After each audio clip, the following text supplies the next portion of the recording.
In 199, the Eastern Han Dynasty had been at war for almost a decade. The economy across much of the empire collapsed as warlords fought bitterly against one another for influence. Millions of civilians died from massacres, floods, famines, and plagues, and still millions more were displaced from their homes. The Central Plains, the expanse between the Yellow and Huai rivers that had held almost 20 million inhabitants just a few generations prior, was hit especially hard. The warlord Cao Cao wrote about the devastation he had witnessed in a poem. Myths and lies proliferate in our armor. Countless civilians have been killed in our wars. Their bones lay scattered in the fields. No roosters crow within 1,000 li. Only 1 out of 100 inhabitants remain. To witness all of this is heartbreaking. But as the final years of the 190s approached, the situation in northern China gradually stabilized. In the far north, Yuan Shao, from his base in the city of Ye, finally defeated his longtime rival Gongsun Zan to dominate Hebei, the plains to the north of the Yellow River. To the south of Yuan Shao, Cao Cao defeated a number of neighboring warlords to dominate the central plains, while also controlling, from his base in the city of Xu, what little remained of the central government, with the 18-year-old Emperor Xian as his puppet. War between Cao Cao and Yuan Shao, who had previously been allies, was becoming all but inevitable. Of the 12 Eastern Han Dynasty provinces and 1 special central administrative region, Yuan Shao controlled most of the 4 northernmost provinces of Ji, You, Bing, and Qing, even if he only had strong control of Ji province, where he had been governor since 191. Yuan Shao had only conquered the far northeastern You province from Gongsun Zan in early 199, with the remote eastern half of You province still independent under the warlord Gongsun Du, no close relations to Gongsun Zan that we know of. We know very little about Yuan Shao's rule over the sparsely populated Bing province, but his authority there was likely limited to Shangdang and Taiyuan commanderies. Bing and You provinces both also had large populations of nomadic and semi-nomadic peoples such as the Xiongnu, Wuhuan, and Xianbei, who were settling southward in increasing numbers, although they were too politically fragmented to pose more than nuisances to Yuan Shao. And as for Qing province, it had suffered heavily from years of war, and Yuan Shao likely only had strong control over its western parts close to Ji province anyway. But with so much of China already devastated by war, even just controlling the relatively intact and densely populated Ji province was enough to make Yuan Shao the heavy favorite against Cao Cao. Additionally, the Yellow River and Taihang Mountains provided Yuan Shao with formidable natural defenses against invasions from the south, while his proximity to the frontier gave Yuan Shao a large military-ready population, including nomadic horsemen, to recruit from. Politically, Yuan Shao came from the Yuan clan of Runan, one of the most influential political families in China. He also held the title General-in-Chief, a highly symbolic but nonetheless influential position typically reserved for the Eastern Han Dynasty regent. Cao Cao controlled most of the Central Plains provinces of Yan, Yu, and Xu, as well as Sili, the special central administrative region around the primary capital city at Luoyang and the secondary capital city at Chang'an. Like Yuan Shao, Cao Cao also only maintained strong control over a small portion of his territories, in his case Yan province, where he had been inspector and then governor since 192, and the region around Yu province's Yingchuan commandery, where the court at Xu was located. Along the coast of the far eastern Xu province, Cao Cao was forced to grant semi-autonomous rule to Zhang Ba, who had only surrendered to him in early 199. In the northwest, Cao Cao's subordinate Zhong Yao could only maintain a weak foothold for Cao Cao in the Guandu region around Chang'an. Cao Cao's territories, as a whole, suffered by far the worst devastation during the Eastern Han Dynasty collapse, and it would have taken many years for their economies to recover to the level of Yuan Shao's Ji province. Cao Cao's control of the emperor was also a double-edged sword. While it gave him significant political leverage over rival warlords, it also made him a highly visible target for these warlords, who surrounded him in all directions to rally against. As tensions worsened between Cao Cao and Yuan Shao, Cao Cao launched 2 brief northward expeditions in the spring and autumn of 199 across the Yellow River into Henei Commandery in Yuan Shao's sphere of influence, while also directing Zhang Ba to attack Yuan Shao's far eastern territories. After Cao Cao's second expedition, which took him as far north as Liyang, only 90 kilometers south of Ye, Cao Cao left behind his general Yu Jin with 2,000 soldiers to defend the Yellow River at the Yan Crossing, or in Chinese, Yanjin. He also prepared defenses at a site named Guandu, a further 80 kilometers south of the Yellow River and only 100 kilometers north of Xu. While Cao Cao was making his provocations, Yuan Shao was also feeling increasingly self-important after bringing so much of the far north under his control. One of Yuan Shao's subordinates, sensing the change in Yuan Shao's emotional state, secretly suggested to Yuan Shao that he should declare himself emperor. Very much tempted, Yuan Shao publicly floated the idea, only to be shot down by collective outrage from his other subordinates. Yuan Shao subsequently scapegoated the subordinate for the initial suggestion and had him executed. After putting this ignominious interlude behind him, Yuan Shao began to prepare for war against Cao Cao, earmarking some 100,000 infantry and 10,000 cavalry for the upcoming campaign. Ju Shou, the inspector of Yuan Shao's army, opposed fighting an immediate war against Cao Cao, citing that the people of Hebei, already exhausted from years of war, were not ready to take on Cao Cao's battle-hardened soldiers and well-organized bureaucracy. Additionally, a war against Cao Cao might also be perceived as insubordination toward the emperor and thus damage Yuan Shao's political influence across China. As such, Ju Shou suggested for Yuan Shao to set up a base around Liyang, gradually build up his presence south of the Yellow River, and launch cavalry raids into Cao Cao's territories, all while chipping away at Cao Cao's political legitimacy by denouncing his control of the emperor.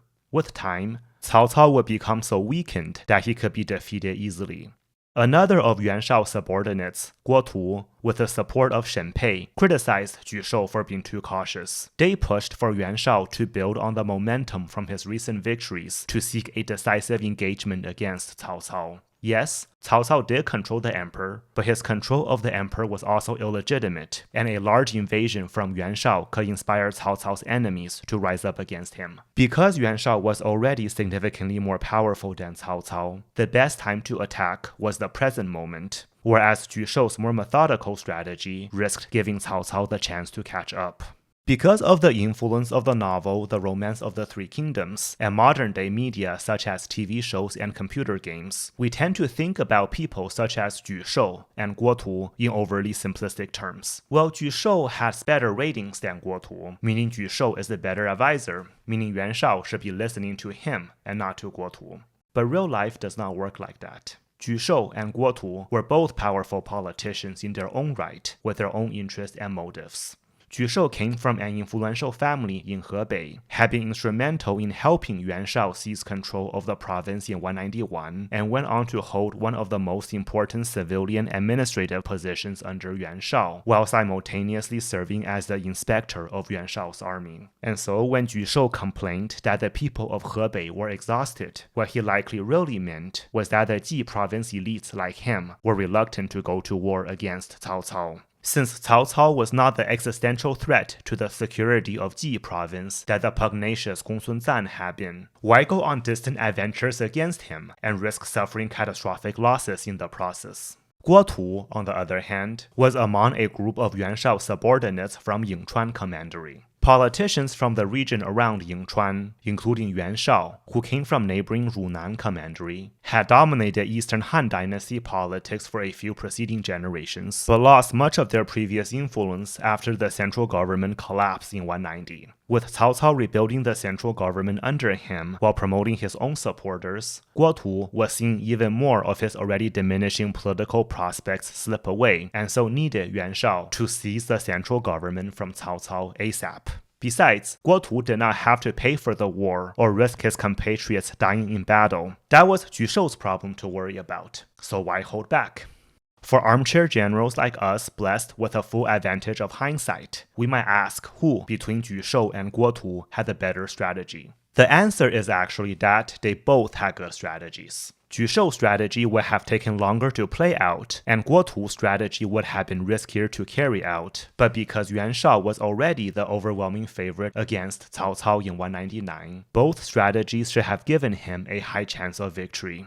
But there was still the elephant in the room: time. The exact year of Yuan Shao's birth is now lost, although he should have been at least a few years older than Cao Cao, who was born in 155, and so was likely around 50 years old in 199. Since a reasonable life expectancy for elites like Yuan Shao was not much more than 60 years, he simply did not have much time left if he still cared to fulfill his political ambitions, perhaps even take another stab at becoming emperor. Ju Shou's strategy would have worked just fine had Yuan Shao been content with the possibility of leaving unfinished business to his successors, but this was clearly not Yuan Shao's calling.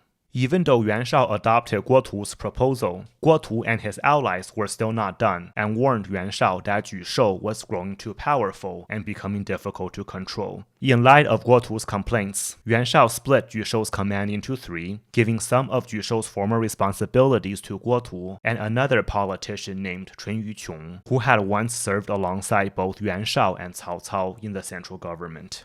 While Yuan Shao struggled to build a consensus for war among his subordinates, Cao Cao prepared for Yuan Shao's invasion by working hard to stabilize his other fronts. To the northwest in Guanzhong, Zhong Yao continued to maintain good relations with the warlords Ma Teng and Han Sui, convincing the two to send their family members to the central government as gestures of goodwill. In Nanyang Commandery, less than 100 kilometers south of Xu, Zhang Xiu had been stubbornly resisting Cao Cao for almost 3 years with the backing of Liu Biao, the governor of Jing province, of which Nanyang was a part of. But as Cao Cao's position improved by 199, Zhang Xiu jumped ship and negotiated a surrender with Cao Cao. Despite all of the hatred that Cao Cao must have felt toward Zhang Xiu for the years of bitter fighting that resulted in the death of his oldest son Cao Ang, he was a good enough politician to let all of that go. He lavished Zhang Xiu with high positions and even married one of his sons to Zhang Xiu's daughter. Although Zhang Xiu's surrender gave Cao Cao an important buffer, his southern flank continued to be threatened by Liu Biao, a longtime ally of Yuan Shao. But unlike Yuan Shao, Liu Biao did not have strong authority over the local elites of his province, who actually favored Cao Cao and went as far as pushing for Liu Biao to switch sides.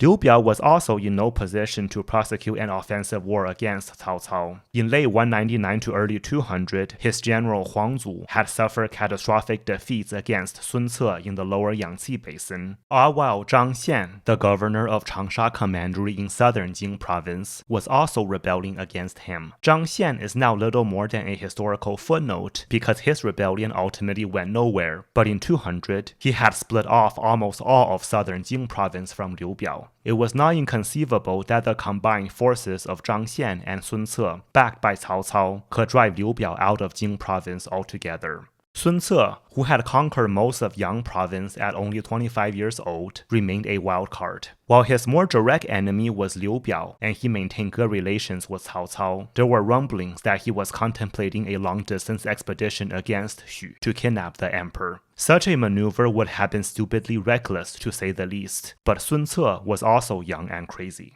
Back in the capital at Xu, the 18-year-old Emperor Xian was also growing increasingly resentful of Cao Cao after being his puppet for 3 years. He found a ready ally in Dongcheng and even took Dongcheng's daughter as a concubine. Dongcheng had been the politician to invite Cao Cao to the central government in 196 to help him remove opponents who controlled the government at the time, only for Cao Cao to then seize control of the government for himself and subsequently sideline Dongcheng. Dongcheng began to claim that he had received a secret message from Emperor Xian instructing him to overthrow the tyrannical Cao Cao. He successfully recruited a few military commanders to join his growing plot, including Liu Bei, the governor of Yu province and a distant member of the imperial family. Liu Bei had previously been an independent warlord but was forced to join Cao Cao after suffering defeats against their mutual enemies. Many historians, both traditional and modern, have doubted the authenticity of the secret message to Dongcheng. If Emperor Xian did actually plot against Cao Cao, it would have been rather stupid to leave written proof.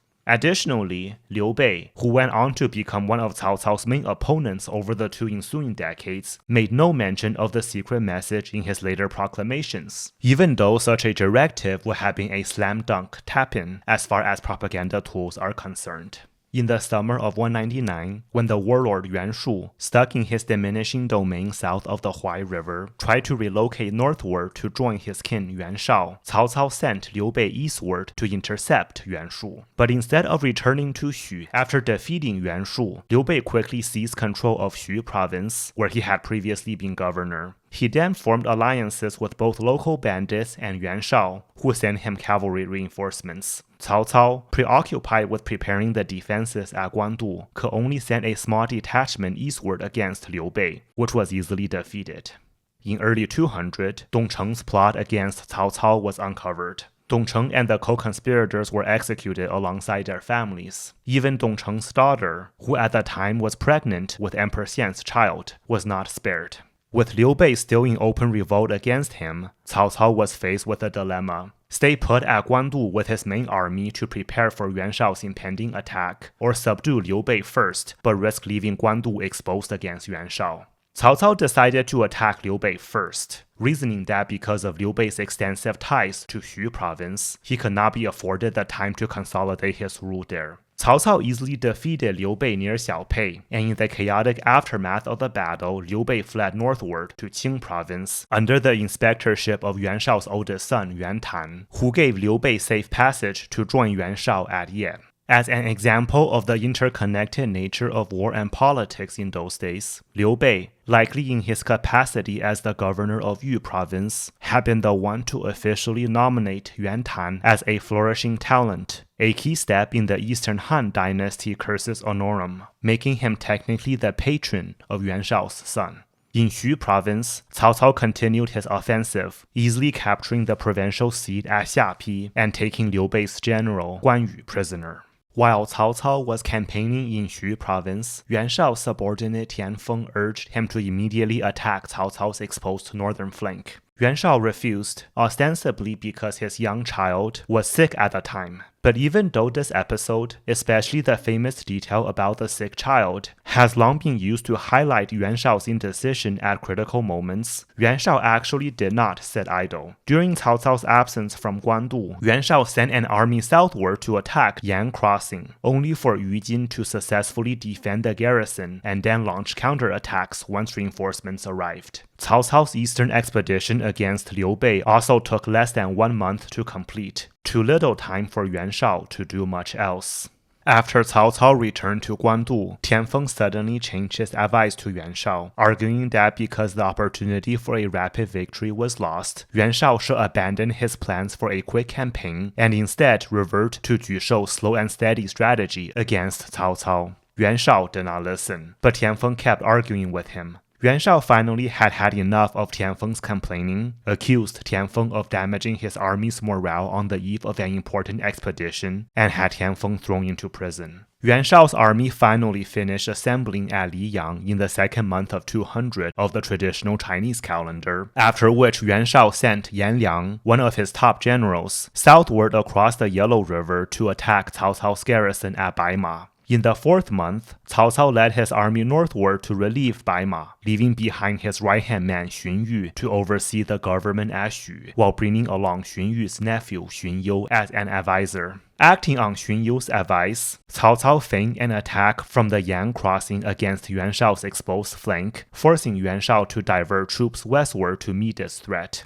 Cao Cao then rushed an army eastward against the unprepared Yan Liang at Baima, and then sent 2 recently surrendered generals, Zhang Liao and Guan Yu, to lead the attack. In the ensuing battle, Guan Yu spotted Yan Liang and his entourage from a distance, fought his way to Yan Liang, stabbed Yan Liang to death, cut off Yan Liang's head, and then rode back safely to Cao Cao's side. With Yan Liang's unexpected death, the siege of Baima was lifted. Cao Cao awarded Guan Yu a marquisate for his heroism at Baima, one of the highest honors a military man could hope to achieve during the Eastern Han Dynasty.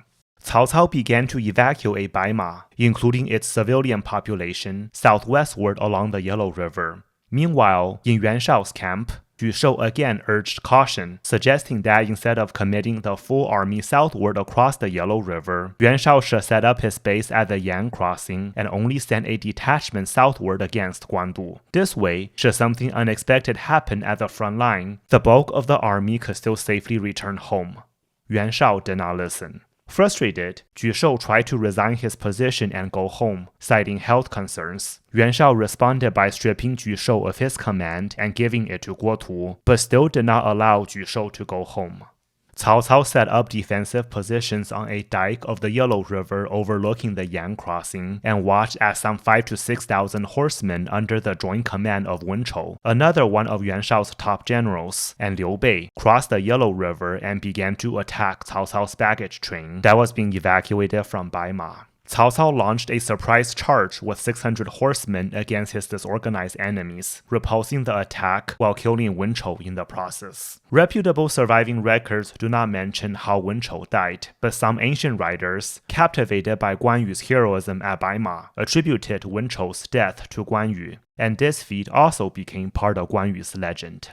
Although Guan Yu's future under Cao Cao was exceedingly bright, he had made it clear, ever since surrendering to Cao Cao a few months prior, that he remained loyal to Liu Bei and would leave Cao Cao's service as soon as he found out Liu Bei's whereabouts. Soon after the Battle of Baima, Guan Yu realized, rather awkwardly, that Liu Bei was actually fighting on the other side, at which point he immediately wrote a letter of resignation to Cao Cao and then left to join Liu Bei, leaving behind the wealth and honors that Cao Cao had given him. Many of Cao Cao's subordinates wanted to hunt Guan Yu down, but Cao Cao respected Guan Yu's decision and gave him safe passage. The whole sequence of events is rather incredible. One does not simply announce to one's commander-in-chief in the middle of a campaign that one is switching sides, and one's commander-in-chief does not simply just let one leave. But sometimes, life does imitate art.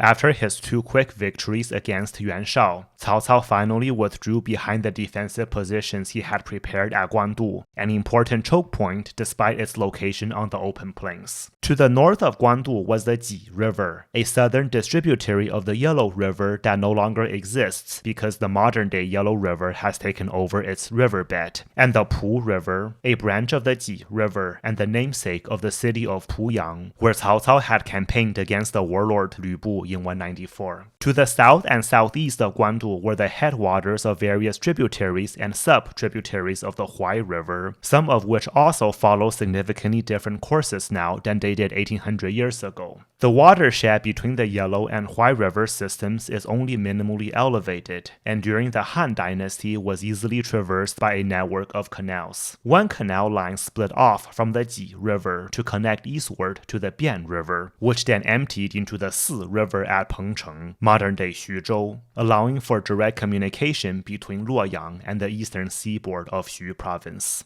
A second canal line split off from the Yellow River downstream of the Ji River, crisscrossed both the Ji River and the first line, and then flowed southward to link the headwaters of the Sui and Guo rivers to the Ying River, which, then and now, joins the Huai River upstream of the site of Shouchun, the main base of the warlord Yuan Shu. A third canal traversed the watershed between the Ji and Si rivers. The city of Dingtao, located at the confluence of this canal and the Ji River, was a major commercial hub during the late Warring States period in the 200s BC and the Han Dynasty. Guandu, which literally means government crossing, was a river crossing along the main north-south road that passed through this knot of waterways. To the west of Guandu, the terrain was marshy and fairly impassable, whereas to the east of Guandu, the headwaters of the numerous Huai River tributaries also complicated travel there. As such, Guandu was a key stop along the most accessible route between the Yellow River and Cao Cao's base at Xu.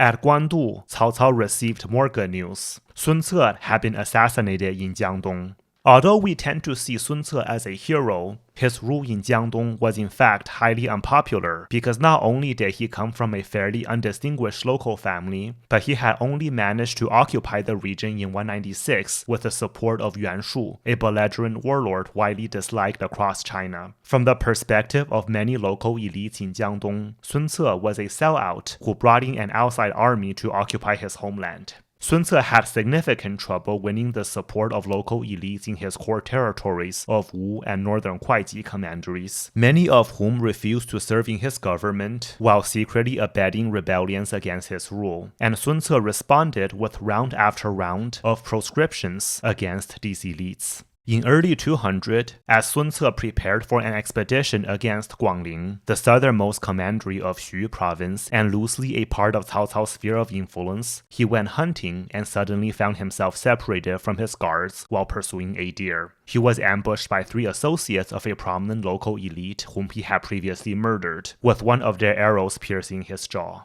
Sun Ce soon succumbed to his injuries, and on his deathbed, he handed power to his 18-year-old brother Sun Quan. He said to Sun Quan, leading the Jiangdong army to victory against the other warlords, "You are not as good as me, but promoting talented people who will defend Jiangdong. I am not as good as you." Sun Ce finally had the self-awareness to understand that if his successors were to continue his oppressive policies, they would not remain in power for long. With Sun Ce dead and Liu Biao unable to commit his army northward, Cao Cao's entire southern flank was almost secured. Across Yuan Shao's home commandery of Runan, local elites allied with Yellow Turban remnants in support of Yuan Shao, who dispatched Liu Bei southward through Cao Cao's territories to assist these rebels. To stabilize the deteriorating situation in Runan, Cao Cao cut back on the exorbitant taxes he was levying there, enabling him to retain the support of a small group of loyalists. He sent his cousin Cao Ren, one of his most trusted generals, against Liu Bei, who was still new to the region and thus easily defeated. Cao Cao's governor of Runan, Man Chong, also led a systematic campaign of eradication against Yuan Shao's loyalists, eventually adding some 20,000 households and 2,000 soldiers to Cao Cao's control. Liu Bei returned to Yuan Shao and, no longer seeing a good future for himself there, convinced Yuan Shao to send him back to Runan, where he continued to collaborate with local bandits, even though this time he caused little more than a minor nuisance to Cao Cao. While Yuan Shao incited rebellions against Cao Cao, Cao Cao likewise sought to destabilize Yuan Shao's rule. At Guandu, Cao Cao received a visit from Xinyu Fu, a local leader from You province who had once sided with Yuan Shao before defecting to Cao Cao. But despite the sign of unrest in Yuan Shao's territory, local resistance remained too minor to significantly impact his war efforts. In late summer 200, Yuan Shao advanced his main base to Yangwu, some 50 kilometers southwest of the Yang crossing and only 30 kilometers northwest of Guandu. Ju Shou continued to urge caution, arguing that Cao Cao's outnumbered and poorly supplied army would crumble over time if Yuan Shao simply waited. Yuan Shao again did not listen. The two armies faced one another along a fortified battlefront stretching for dozens of kilometers. Yuan Shao dispatched a detachment through the marshlands west of Guandu to outflank Cao Cao, only for them to be routed by a defensive force led by Cao Ren. As Yuan Shao and Cao Cao's armies continued to face off against one another near Guandu, a solar eclipse was observed.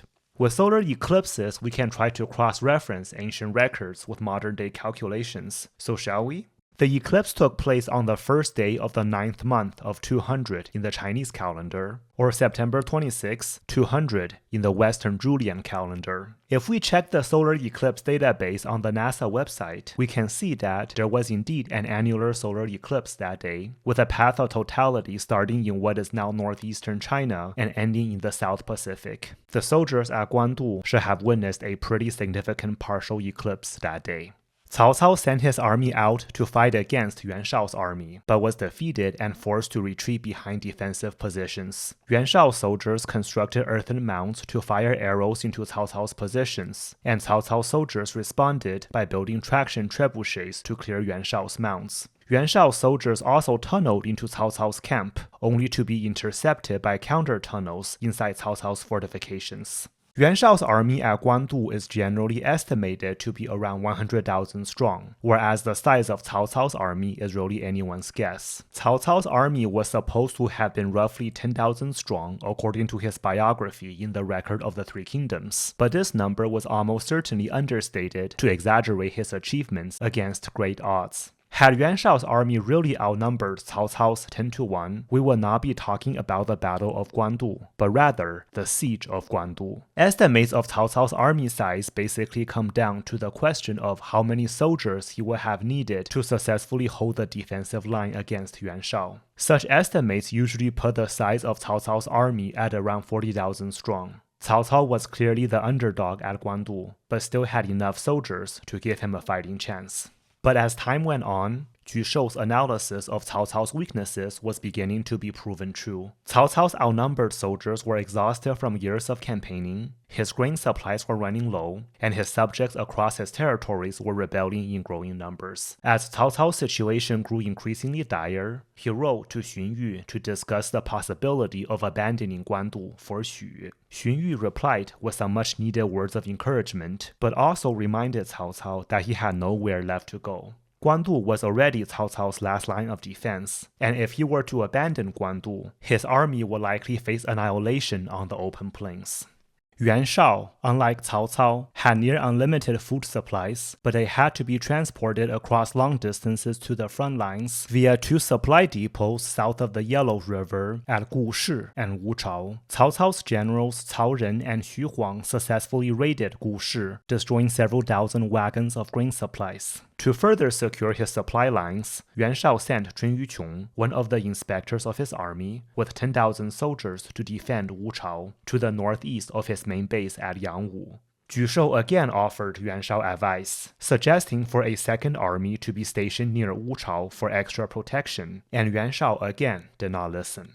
Another one of Yuan Shao's subordinates, Xu You, further suggested for Yuan Shao to send a detachment on a flanking maneuver against Xu. Yuan Shao again said no, possibly because his previous attempt at doing so had already resulted in heavy losses. As the stalemate continued, infighting, surprise surprise, again worsened among Yuan Shao's subordinates, this time involving Xu You, who was notoriously corrupt, and Shen Pei, who had been appointed by Yuan Shao to oversee the home front at Ye. Shen Pei arrested Xu You's relatives for breaking the law, and when Xu You heard the news, he immediately fled Yuan Shao's camp to join Cao Cao, a longtime friend of his. Xu You seems to have overreacted just a tad bit here, although there very well could have been other factors behind his actions that are now lost to history. Cao Cao was so ecstatic to see Xu You that he ran out barefoot from his quarters to greet him.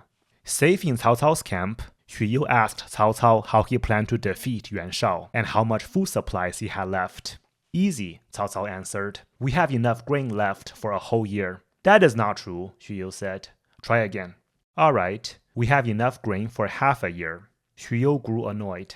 Do you want to win or not? Why are you still lying to me?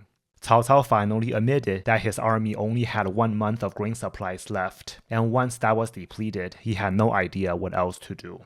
Upon hearing Cao Cao's response, Xu You gave him the key piece of intelligence. The bulk of Yuan Shao's grain supplies was en route from Wuchao to the front lines and vulnerable to attack. Pursuing such a maneuver was incredibly risky because it would leave the defenses at Guandu significantly weakened. Besides, anytime people come over to him from the other side, they could be lying. If Cao Cao did not know that already, he would learn so one day. What if Xu You was luring Cao Cao into a trap? But with his army already on the verge of collapse, Cao Cao had little choice but to gamble that Xu You was telling the truth. Cao Cao personally led 5,000 troops carrying Yuan Shao's standards to avoid detection through enemy lines at night to Wuchao and then set fire to parts of Chun Yuqiong's camp. The romance of the Three Kingdoms has understandably changed the popular perception of many figures from this time period, but few have suffered a worse character assassination than Chun Yuqiong has. In the novel, he is an irresponsible drunkard who was heavily intoxicated during Cao Cao's attack, allowing Cao Cao to easily take Wuchao. But in reality, as daylight came and Chun Yuqiong saw that Cao Cao's army was outnumbered, he sent his soldiers forward to drive off Cao Cao's army, only to be forced back into camp by Cao Cao's counterattacks. When news of the assault against Wuchao reached Yuan Shao, he ordered his generals Zhang He and Gao Lan to attack Guandu, reasoning that it must have been lightly defended at the time, while only sending a small light cavalry force to reinforce Wuchao. Zhang He argued vehemently that they should focus on reinforcing Chun Yuqiong first, but Yuan Shao, with Guo Tu in agreement, overruled Zhang He's objections. Zhang He and Gao Lan subsequently made little progress against the heavy fortifications at Guandu. Meanwhile, as Yuan Shao's light cavalry approached Wuchao, Cao Cao urged his soldiers to desperately charge Chun Yuqiong's defenses to avoid encirclement. He finally succeeded. Chun Yuqiong was captured and killed, and the entire grain supply at Wuchao was burnt.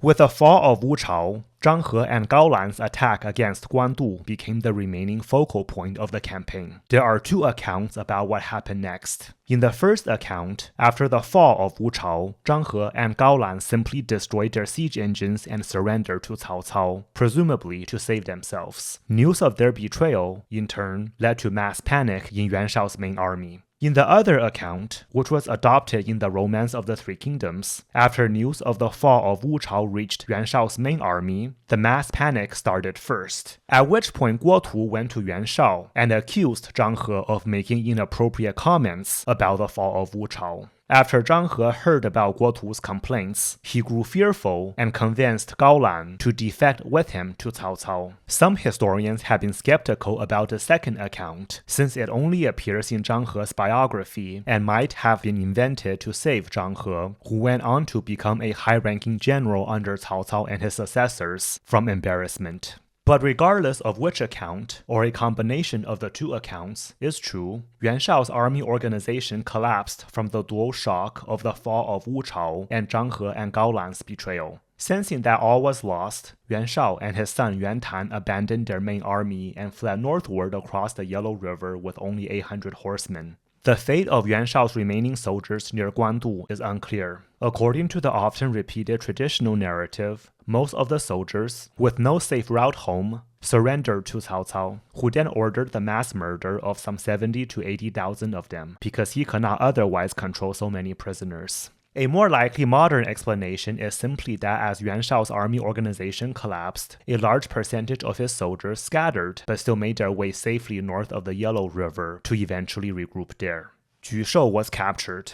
Despite the intense anger he must have felt toward Yuan Shao for leading so many of his compatriots to their deaths, he firmly declined Cao Cao's repeated offers to join him. Cao Cao nonetheless pardoned Ju Shou and treated him well, but Ju Shou still tried to escape to return to Yuan Shao. Cao Cao subsequently put Ju Shou to death. Cao Cao also captured large amounts of secret correspondence between his subordinates and Yuan Shao over the course of the Guandu campaign. He was pragmatic enough to realize that punishing so many people was impractical and perhaps even counterproductive. Cao Cao ordered the letters burned. After Yuan Shao's defeat, people congratulated Tianfeng, who was still imprisoned, that he would now surely be due for a promotion because the catastrophe at Guandu had proven him correct. But Tianfeng disagreed, pointing out that Yuan Shao, despite the magnanimous public image that he had carefully cultivated for himself, was deep down quite spiteful. Had Yuan Shao won at Guandu, he might have been in the mood to pardon Tianfeng, but with the defeat at Guandu, Yuan Shao could take his anger out on him instead. Tianfeng was sadly proven correct. Yuan Shao soon ordered him dead. In the following year of 201, Cao Cao launched another expedition across the Yellow River and defeated Yuan Shao's army at Cangting before returning to Xu. In the south, Cao Cao again defeated Liu Bei in Runan Commandery, forcing Liu Bei to seek asylum under Liu Biao, who stationed him in Xinye County in southern Nanyang Commandery as a buffer against Cao Cao.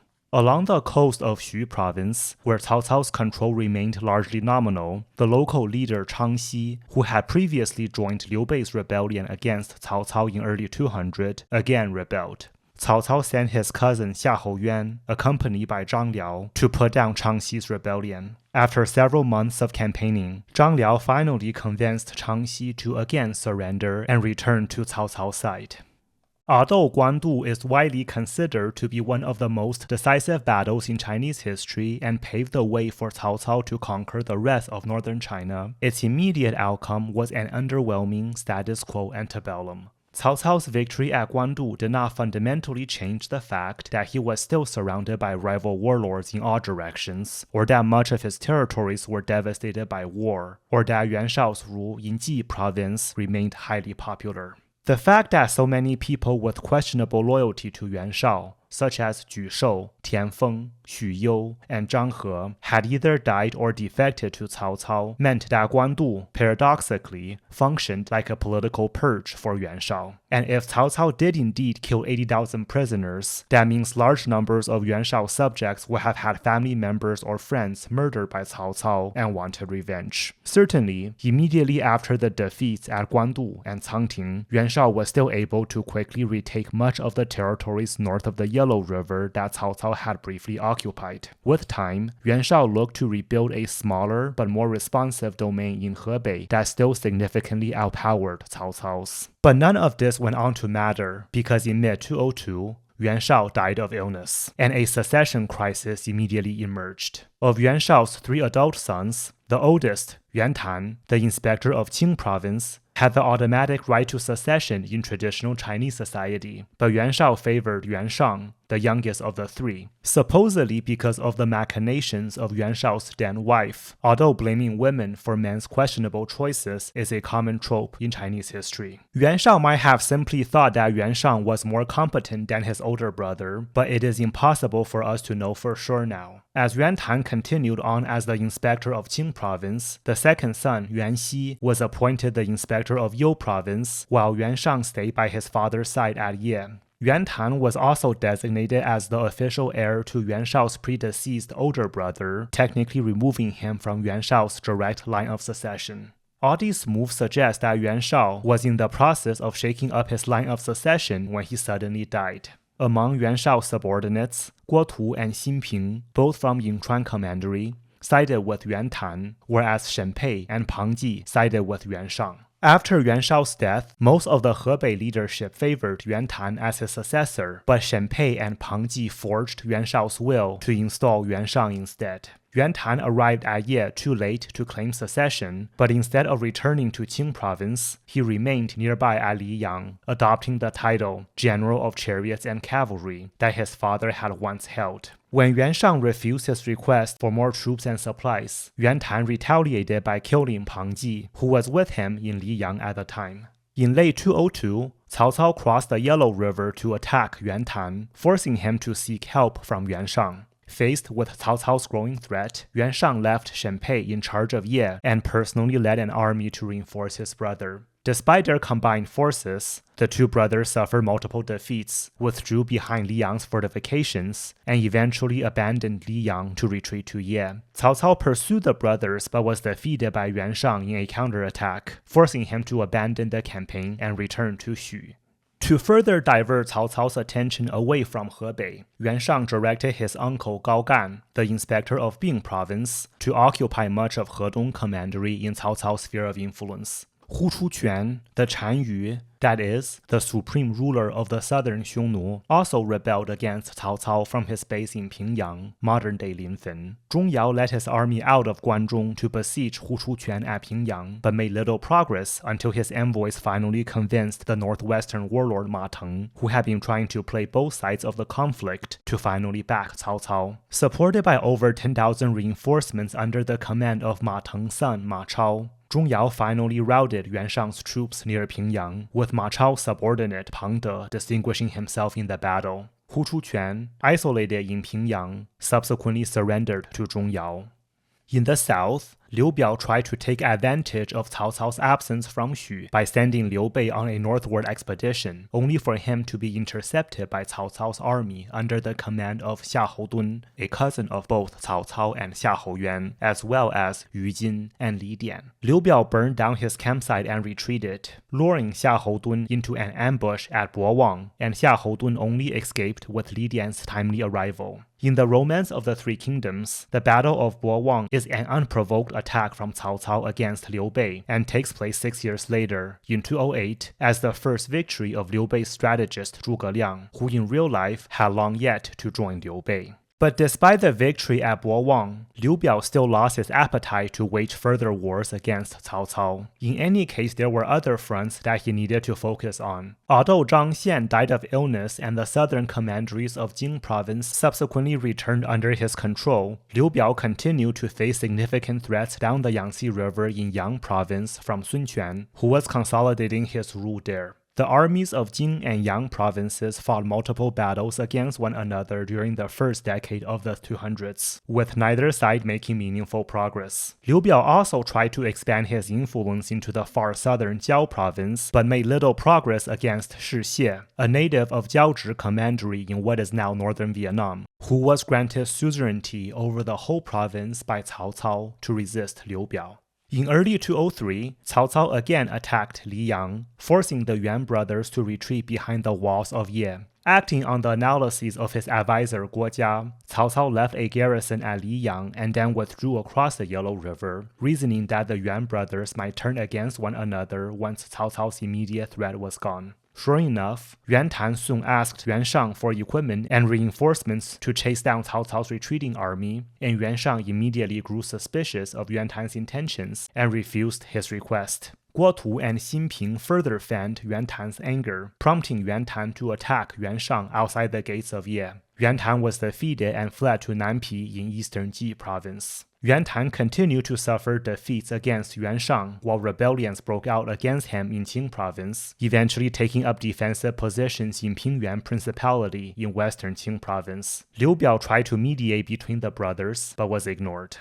Yuan Tan committed the previously unthinkable act of sending Xin Ping's younger brother Xin Pi to seek out an alliance with Cao Cao, who was campaigning against Liu Biao at the time. Xin Ping had disappeared from history by then, and from here on out, Xin Pi replaced him as the primary representative of their family's interests in the ancient records. Most of Cao Cao's subordinates wanted Cao Cao to ignore the north and maintain his attention southward against Liu Biao, but Xinyu argued otherwise, reasoning that because the Yuan family still had strong support in the north, Cao Cao's window of opportunity in the region would be lost if either brother were to successfully defeat the other. Xin Pi, who was supposed to be acting in Yuan Tan's best interests, similarly argued that Cao Cao should immediately attack Hebei, lest the Yuan brothers make peace with each other. Cao Cao sided with Xunyu and Xin Pi, agreeing to Yuan Tan's request for an alliance.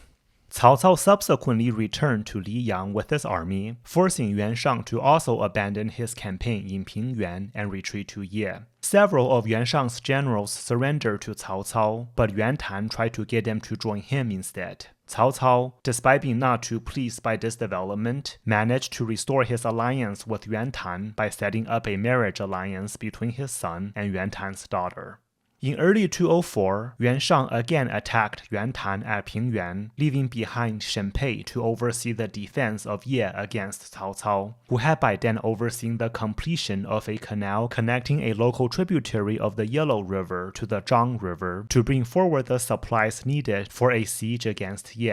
A senior commander in Ye tried to surrender the city to Cao Cao, but his plot was discovered, forcing him to flee the city. Cao Cao's soldiers attacked Ye with earthen mounds and tunnels, all while cutting off the western approaches to the city from Bing province and occupying a number of cities to its north. The nearby Black Mountain bandits under Zhang Yan, who had been a frequent threat to the Yuan family over the previous decade, joined forces with Cao Cao. In the 5th month of 204, Cao Cao ordered the destruction of the siege mounds and tunnels, replacing them with a trench so shallow that Shen Pei did little to intervene. But under the cover of night, Cao Cao's troops expanded the trench, diverting the waters of the Zhang River to flood Ye. Using floodwaters against cities was a common tactic in ancient China, as most cities were built on flat, low-lying terrain near rivers rather than hilltops. Additionally, traditional Chinese city walls were typically constructed from rammed earth rather than stones, making them difficult to destroy with siege engines. Doing so is literally pounding sand, whereas floodwater can cause them to erode over time.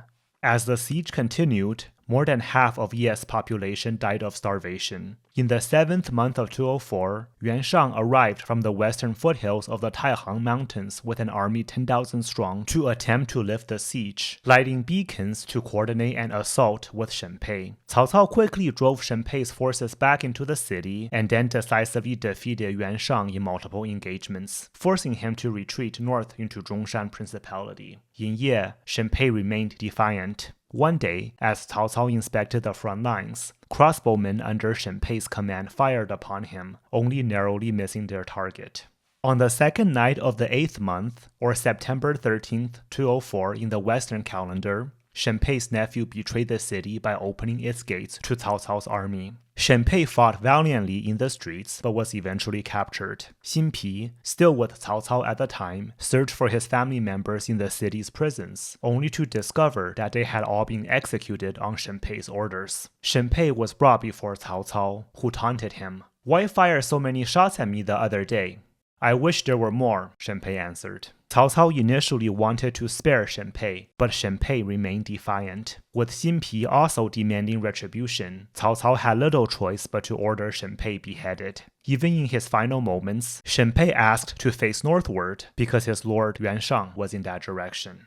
Due to the immense wealth of Ji province, Cao Cao appointed himself its governor, abdicating his previous governorship of Yan province. He gradually began to make Ye, alongside the surrounding Wei commandery, his new base of operations instead of Xu. In neighboring Bing province, Gao Gan surrendered to Cao Cao and was permitted to continue on as inspector. Xu You, whose defection at Guandu 4 years prior had helped secure Cao Cao's success, behaved arrogantly in public, calling Cao Cao by his childhood name and openly boasted that Cao Cao could not have conquered Ye without him. Cao Cao publicly laughed off Xu You's comments, but seethed in private and had Xu You killed.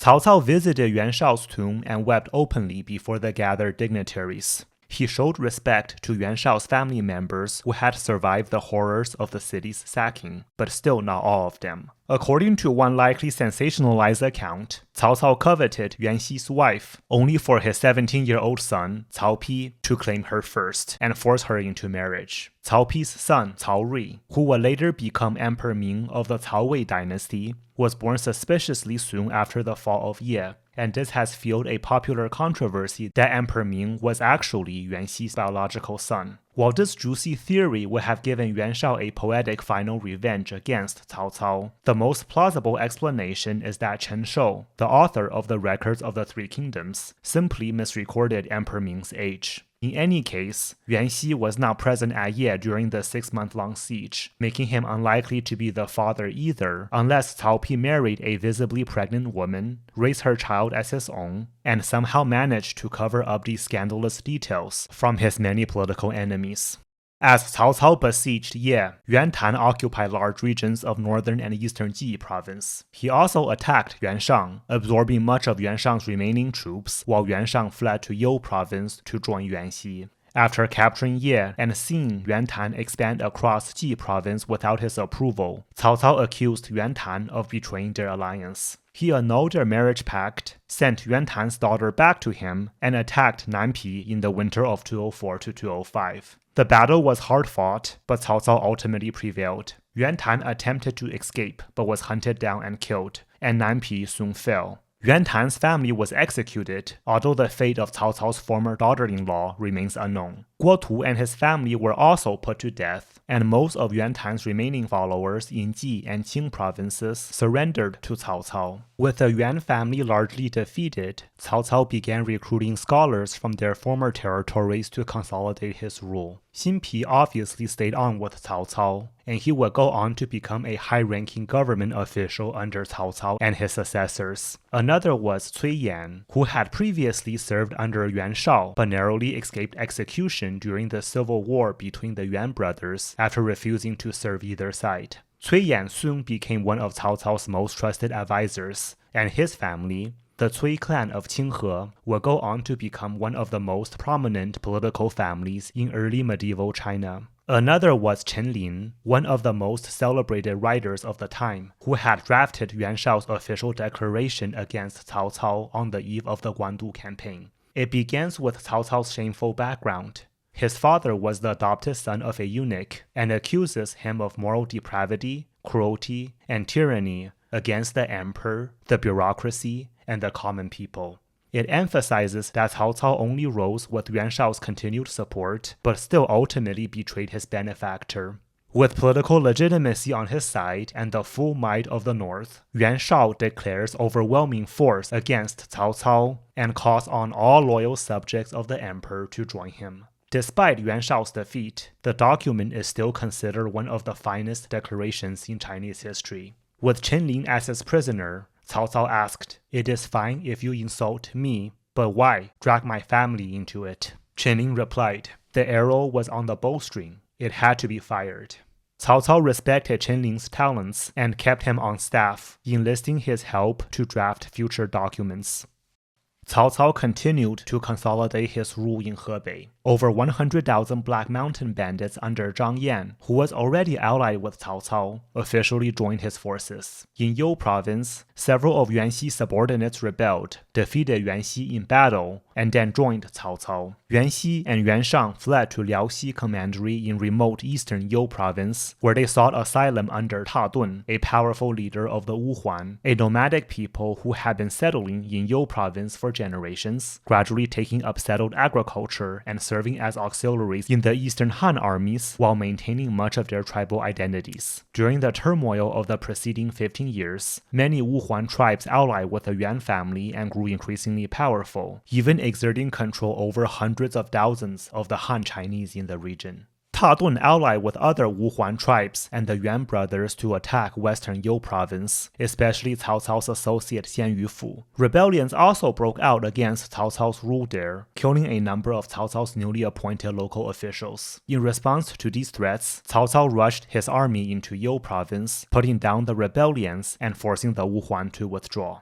While Cao Cao was away campaigning in You province in late 205, Gao Gan rebelled in Bing province, occupying Hu Pass in the Taihang Mountains near Ye. Rebellions also broke out against Cao Cao across eastern Sili, destabilizing Cao Cao's entire western flank. In response to these new threats, Cao Cao appointed Du Ji, a member of the Du clan of Jingzhao, one of the leading families in Chang'an, as the new governor of Hedong. Against overwhelming odds, Du Ji secured the support of the commandery's local elites and successfully held off both the rebels and Gao Gan's invading forces. Reinforcements from the northwest, including Ma Teng's troops, eventually arrived in Hedong to defeat the rebels for good. Du Ji remained a highly effective governor of Hedong for the next 16 years, maintaining stability in this strategically important commandery. His grandson Du Yu went on to become a highly influential scholar and general toward the end of the century.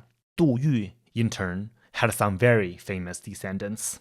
In early 206, Cao Cao left Cao Pi in charge of Ye and launched an attack against Hu Pass, quickly capturing it. Gao Gan sought asylum with the Xiongnu leader Hu Chuquan in Pingyang, only to be turned away. He tried to flee southward to join Liu Biao, but was captured and beheaded. Although Cao Cao regained control of Bing province, governing it remained a challenge. Like eastern You province, much of Bing province was cold, remote, and mountainous, with significant numbers of displaced people who had fallen under the influence of non-Han Chinese barbarian groups and semi-independent local elites. To solidify Cao Cao's rule, the new inspector of Bing province integrated local elites into the provincial administration, incorporated their tenants into the army, and resettled these soldiers' families near Ye to ensure their loyalty. Local elites who resisted were brutally suppressed. Through this carrot-and-stick approach, Bing province was gradually brought under Cao Cao's control. Even tribal leaders such as Hu Chuquan submitted to Cao Cao. After pacifying Bing province, Cao Cao traveled eastward to the Shandong Peninsula in late 206 to oversee campaigns against marauding pirates, who were defeated and fled to nearby islands. In Xu province, Changxi rebelled for the third time in 7 years and was finally killed, ending his threat once and for all. From the Shandong Peninsula, Cao Cao began preparing for a large-scale offensive against the Wuhuan, ordering the construction of several canals from Ji to You province to ship supplies to the front lines. The preparations against the Wuhuan continued after Cao Cao returned to Ye in early 207. While most of his subordinates opposed such a long-distance expedition due to the logistical challenges involved, Guojia encouraged Cao Cao to carry on with the war plans. He argued that despite all of Cao Cao's success in Ji and Qing provinces, many people there still saw him as an occupier and yearned for the Yuan's return. It was important to subjugate the Yuans once and for all. As Cao Cao's army neared You province, Guojia advised abandoning the baggage trains to speed up the advance. But despite this, summer rains had turned the coastal roads to mud for hundreds of kilometers, and Ta Dun had garrisoned the approaches to his base at Liucheng. Faced with these obstacles, Cao Cao turned to a respected local elite named Tian Chou. He had come of age in the late 180s as the empire was falling apart and served under Liu Yu, the governor of You province. After Liu Yu was murdered by Gongsun Zan in 193, Tian Chou refused to collaborate with the usurper and instead led several hundred followers to establish a remote farming community in the mountains, which grew to over 5,000 households after several years. Tian Chou governed the settlement with local laws, built schools, and maintained good relations with neighboring Wuhuan and Xianbei tribes. The Yuans tried repeatedly to recruit him, but were refused each time. By 207, Tian Chou had grown angry over increasing Wuhuan raids, which had killed a number of his compatriots, and sought retribution. He accepted a post under Cao Cao and helped devise a plan of attack against the Wuhuan. He told Cao Cao of an interior road, dating back to the Western Han Dynasty 3 centuries prior, that led out of the frontier, through territories outside of Han Chinese control, and on to Liucheng. Although this road had been abandoned since the time of Emperor Guangwu almost 200 years earlier, parts of it remained passable. Tian Chou, having spent many years in the mountain, was familiar with it.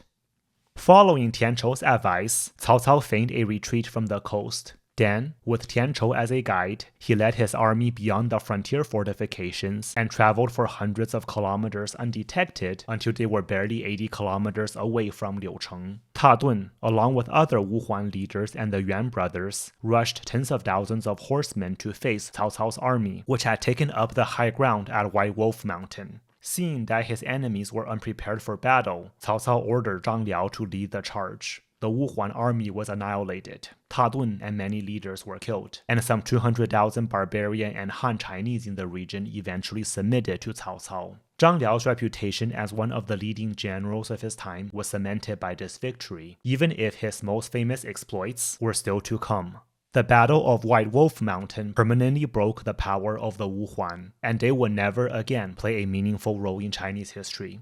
Large numbers of the Wuhuan who survived the battle were resettled by Cao Cao much further south, where they lost their tribal identities and became assimilated into the general Chinese population. The power vacuum left by the Wuhuan was soon filled by the Xianbei, with whom they were closely related.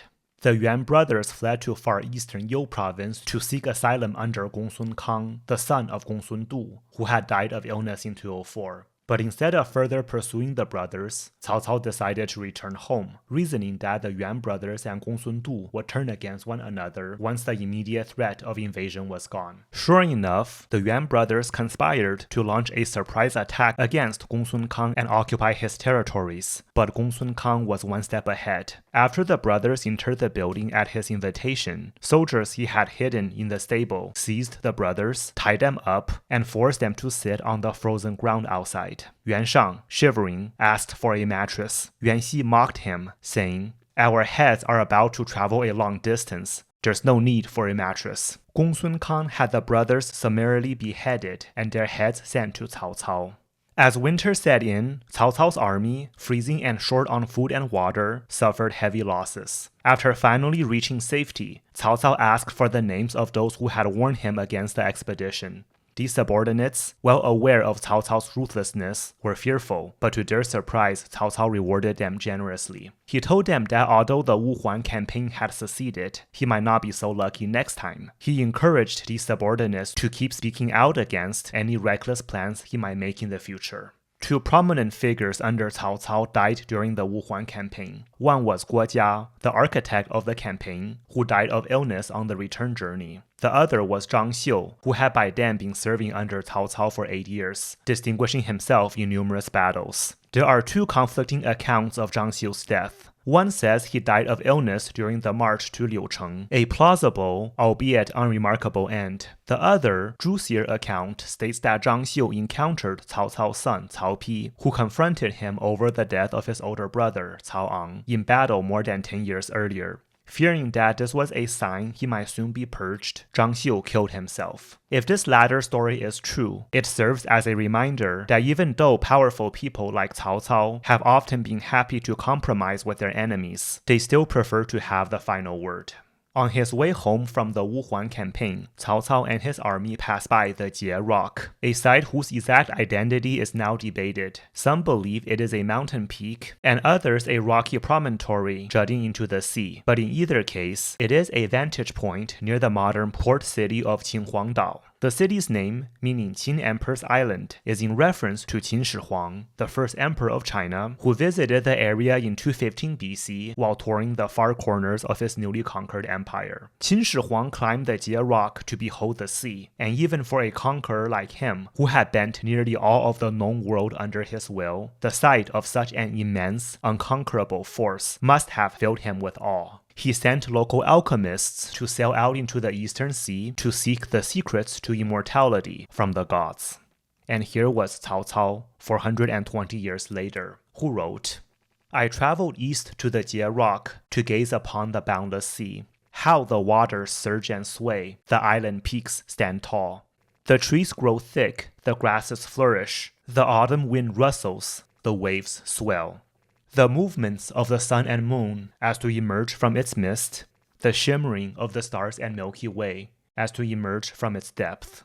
I am fortunate to the utmost, and write this poem to express my feelings."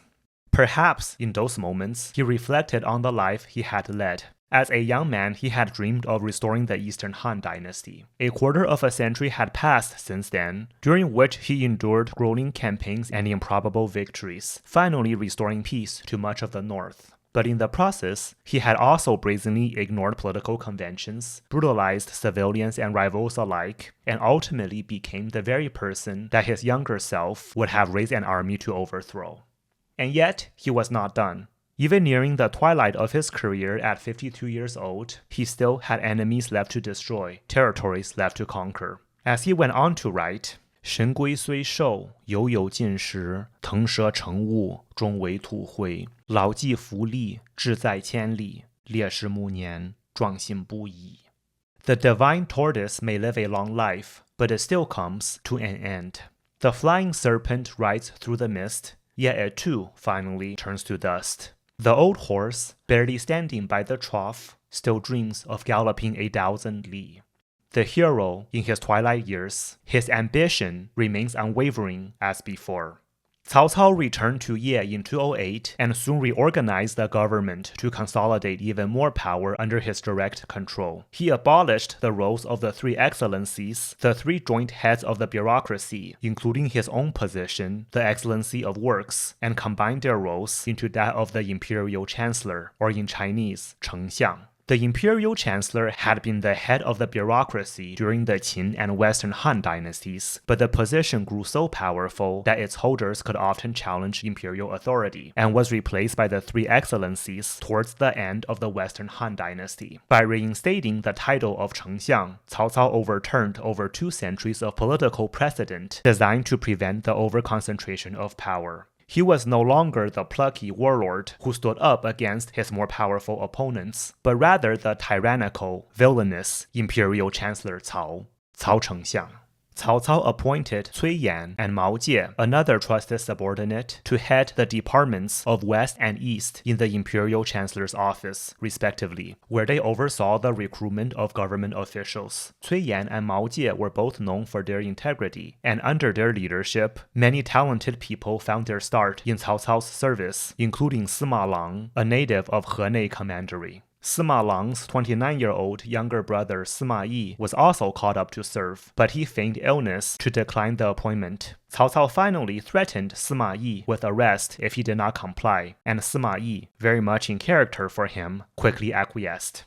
As a result of Cao Cao's reorganization of the government, Ye became the main political center in northern China, replacing Xu, where the emperor and the court were still located. Cao Cao, nonetheless, continued to remotely control the court through Xinyu, who remained the head of the imperial secretariat. Xinyu, by all accounts, remained deeply loyal to the Eastern Han dynasty. A person as intelligent and upstanding as him must have felt at least a tinge of unease at Cao Cao's growing political overreach, although he, at least publicly, said nothing. Cao Cao also began preparing for a large-scale campaign against his most significant remaining enemy, Liu Biao, only for Liu Biao to conveniently die of illness in late 208 before the campaign began. Nowadays, Liu Biao is widely seen as a joke of a warlord. He controlled one of the wealthiest, most populated provinces, yet accomplished little with the opportunity. But to survive almost 2 decades as the head of a major province during this era and still die a natural death is, in itself, a remarkable feat.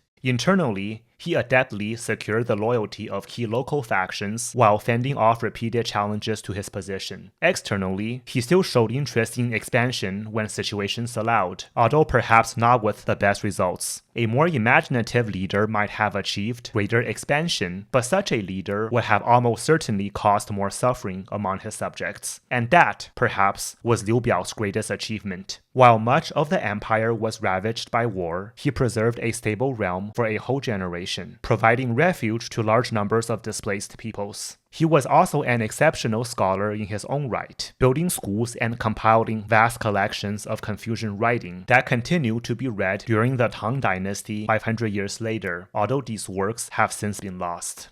Before setting out on his expedition, Cao Cao took the time to eliminate one of his longtime critics, Kong Rong, a 20th generation descendant of Confucius and one of the leading scholars of the day. According to one of the most famous stories of all time about Confucian virtues, when Kong Rong was 3 years old, 4 by Asian reckoning, he was given pears and immediately chose a small one for himself, explaining that the bigger pears should go to his older brothers. While visiting Luoyang with his father at only 9 years old, Kong Rong sought an audience with the influential scholar official Li Ying, claiming to be an associate. When Li Ying asked the boy how they were connected, Kong Rong answered that his ancestor Confucius was said to have studied under the Taoist philosopher Lao Tzu, whose surname was Li. The gathered adults marveled at the boy's wit, although one attendee was not impressed, remarking that being talented now does not mean he will amount to much later, to which Kong Rong replied, "You must have also been quite talented when you were young." When Kong Rong was 12, his father died, and he mourned so earnestly that he became regionally renowned for his filial piety, another key Confucian virtue. A few years later, during the second disaster of the partisan prohibitions, he narrowly escaped execution for sheltering a prominent fugitive wanted by the eunuchs. By his early adulthood, Kong Rong was already widely celebrated for his demonstration of Confucian virtues and defiance of the eunuchs. But while he was intelligent, principled, and courageous, he was also stubborn, self-righteous, and lacking in common sense. In many ways, the adult who had once predicted that he would not amount to much was correct. Kong Rong was in the capital when Dong Zhuo seized power and, true to form, openly criticized Dong Zhuo. A different tyrant might have ended him then and there, but Dong Zhuo, still an outsider in court politics, decided to tread lightly with this well-connected loudmouth. He appointed Kong Rong chancellor of Beihai Principality in Qing province, perhaps hoping the yellow turbans ravaging the region would finish him off. In Beihai, Kong Rong did a root cause analysis of the famines, banditry, and general chaos there and concluded it was all very obviously due to the locals' lack of a good Confucian education. The schools he established were as useful as we'd expect. Kong Rong suffered repeated defeats against the Yellow Turbans and at one point had to be bailed out by Liu Bei, who was starstruck that a famous celebrity needed his help. Kong Rong's rule in Beihai limped along until he was finally kicked out by force by Yuan Tan in the late 190s. He fled to the court at Xu, where he found a position in the central government and quickly established himself as a leader among the Confucian scholar officials there. Kong Rong spent the next decade living his best life, publicly commenting on all manner of subjects and especially taking aim at Cao Cao's growing influence. After the fall of Ye in 204, he wrote to Cao Cao with a seemingly offhand remark. When the Zhou dynasty overthrew the Shang dynasty around 1000 BC, the Duke of Zhou, a paragon of Confucian virtue, took possession of Daji, the notorious concubine of the last Shang king. Cao Cao, understandably puzzled, asked for the source of this bizarre claim, setting up Kong Rong to deliver the punchline. In light of recent events, I assume this must have happened. The recent events refer to Cao Cao's son, Cao Pi, seizing Yuan Xi's wife and forcing her into marriage. For those of you learning Chinese, this exchange is the origin of the phrase 想当然, meaning to assume something is true, although in modern usage it carries the implication of making careless or ignorant assumptions. Amid widespread food shortages across China, Cao Cao reasonably banned alcohol to conserve grain. Kong Rong took this edict personally and wrote to Cao Cao, disingenuously arguing that wine was essential to civilization itself. After all, sages like Emperor Yao and Confucius drink, not to mention that Emperor Wu of Han would not have been conceived if his father had not gotten drunk first. Cao Cao's rebuttal, now lost, likely argued that alcohol contributes to moral decay, leading Kong Rong to give an even more deranged reply. Moral decay? From alcohol? Well, the Xia and Shang dynasties collapsed because of women, so will you ban marriage next? No, you just want to hoard the grain for yourself.